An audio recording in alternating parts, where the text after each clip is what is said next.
Well, here's Sophia and her brother Aiden and Mom. And Sophia, you're 5. They told us that you get to do, you're going to do a lot of the talking. You're going to tell us all about it. Mom said, nope, this is her show. Hi, Sophia. Hi. There she is. Did you ask Santa? Have you seen Santa yet? Are you going to ask him for something for Christmas this year? Yeah. What are you asking for? Now, yesterday we had what? Robot unicorns. Robotic and unicorn, which I thought was really good. A tire swing. A tire swing. Oh, Mom okay. likes that. Yeah, We'll make okay. that in the garage. Awesome. I mean, Santa. What about brother over here? Have you asked Santa for anything? Are you thinking about what you want to ask Santa for this year? 3 pretty crazy gadgets. 3 pretty crazy gadgets. See, that's a guy thing to say is a gadget. He's a gadget guy, so that's awesome. Yep, that's my gadget kid right there. There you go. Smarty pants. So take us back a couple of years ago to when this kind of began with Sophia. I WebMD something when I'm not feeling good. Don't do that. You should never do that. I mean, as an adult, I do that. So you noticed something, and talk about what you noticed and then how it got to the diagnosis. So the new year started January 2015, and a week after the new year, we noticed a bruise around her right eye. And the bruise would kind of come and go, never anything that, would scare us. We just thought, she probably ran into something or hit herself with, playing around with her brother. The week after, her eye began to droop. And so right away we went into the pediatrician's office, Dr. Solomon, and he's like, I don't see anything, I don't feel anything, but let's not disregard this. Let's go ahead and go and get an MRI done, go see an ophthalmologist. So we did that, and we saw an ophthalmologist, and they said, something is there, and it's pushing her actual eyeball down. Best thing to do would just get a scan. So I went home. Because at the ophthalmologist, I said, it's probably going to take about 2 to 3 weeks to get a scan done, but let's get that done. I went home and I talked to my husband, and he said, you know what, I'm not comfortable with that. And for him to say that, because he's, the chill, just kind of guy that goes with the flow. Right. Really scared us. And so we didn't wait. And the next morning we went into All Children's and went into the ER. She had her scan done, and right away they told us, they came in and said, your daughter has a tumor behind her eye. That was a big blow. Yeah, what was that moment like? I mean, when you sit there and you hear, you're already probably worried as it is because they've already told you that they may have seen something. Right.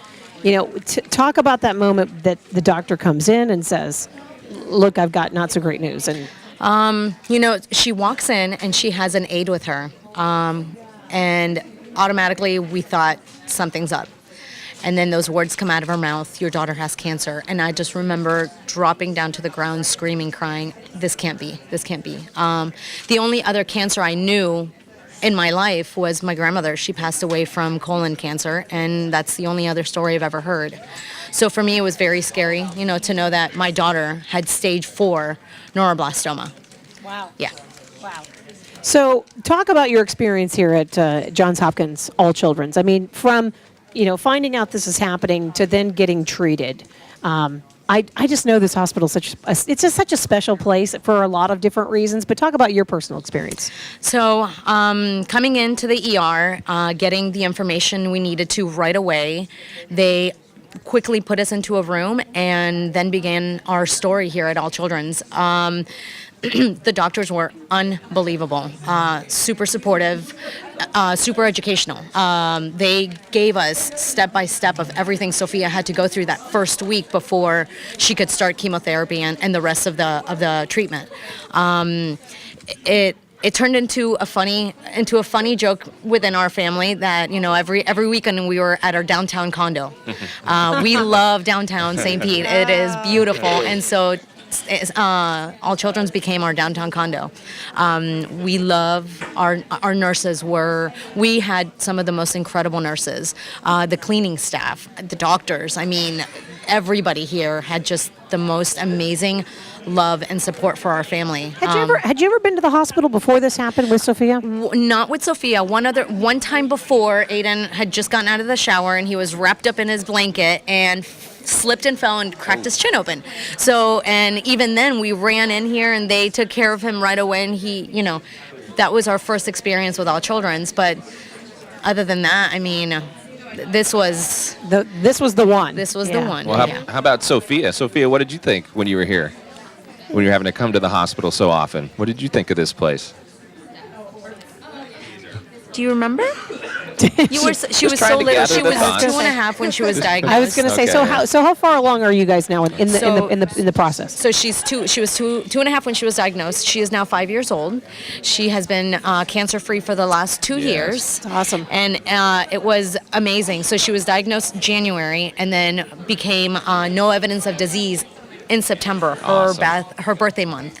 So we always say God gave her another chance, and we believed that she would be cancer-free, and so she was. And now she's on a trial drug called DFMO. That is, we do everything here at All Children's, and we're so blessed because if we didn't have it here, we would have had to go to Someplace either- else, yeah. to Michigan or wherever else they have it. So we have the medication here. She's doing it for the next 2 years, and we're actually almost done. We'll be done in April. Wow. She'll be taking that last couple pills, and it's Wow. kept her cancer free, and she's doing amazing, Well, right? when we're asking people to become monthly miracle makers, I mean, that's just another example of, it's not just a fancy name someone made up. It's miracles happening here at the hospital. They do. Every day. They showed us, Sophia, they showed us a great picture of the family where you guys had the superhero capes Oh, on. yeah. That was so to see the difference from her from then until now is amazing. Before we let you run, Sophia, we got to ask you a bit about a picture that you painted. They said you raised some money for the hospital here. You painted a great picture. Can you tell us what it was about? What was it? It was a fish. It was A fish. And it was called Just Keep Swimming. Just keep swimming. Is that kind of like a Dory thing or a is. Nemo It is. thing? It's a Yeah. Nemo thing. Okay. And, we love the ocean. We are ocean people. We're on the boat every weekend. That's what makes us happy. And when they first asked us to do this painting, we were like, okay, well, what are we gonna do that represents us? And so we said 2 fishies. And so we were like, how are we gonna incorporate Sophia? So we made her hands look like little fish, fish. sure. And one fish was who? Me And the other fish. And then Aiden. another was me. And then so they were swimming and what? What were they swimming in? and water. In water. in the ocean, right? And then, so do you guys remember when we went to go and help raise money? Yep. Think so. Do you remember how much money we raised? I think it was like 10,000. And do you remember why that last $1,000 happened? Because you said something super duper duper special about your sister. Do you remember? I kind of forgot. Putting Aiden on the spot. I like this. am. Mom's doing a hard-hitting interview. Do you remember you said what did you think about Sophia? And you said she was a pretty. Oh yeah. What did you say? I said she was a pretty good sister. Pretty awesome person, awesome right? person. So that's like So- Big Brother helping out here. I like it. So quickly before we go, because we really want people to call 1-800-270-8642. You're going to hear a lot of stories just like Sophia's as a mom. All the moms listening, and even the dads listening right now. You know, I really want you to describe what it's like as a mom to find out that this is, it doesn't become real till it becomes your own child. Right. I think a lot of people think it's never going to happen to me. My child is healthy. Right. And then suddenly this moment happens, and it happened to you, and it becomes important to you. So what would you say to all those parents out there right now about making a donation today? We are so blessed, and blessed is the main word, that we have this hospital in our backyard. They saved my daughter, and by the grace of God as well. So they are a huge, huge, huge part of our life. We come here and it's like seeing family now. We see everybody right down the hallway, and it's always like, hey, how you doing? We miss you guys, but we're glad we're not seeing you here.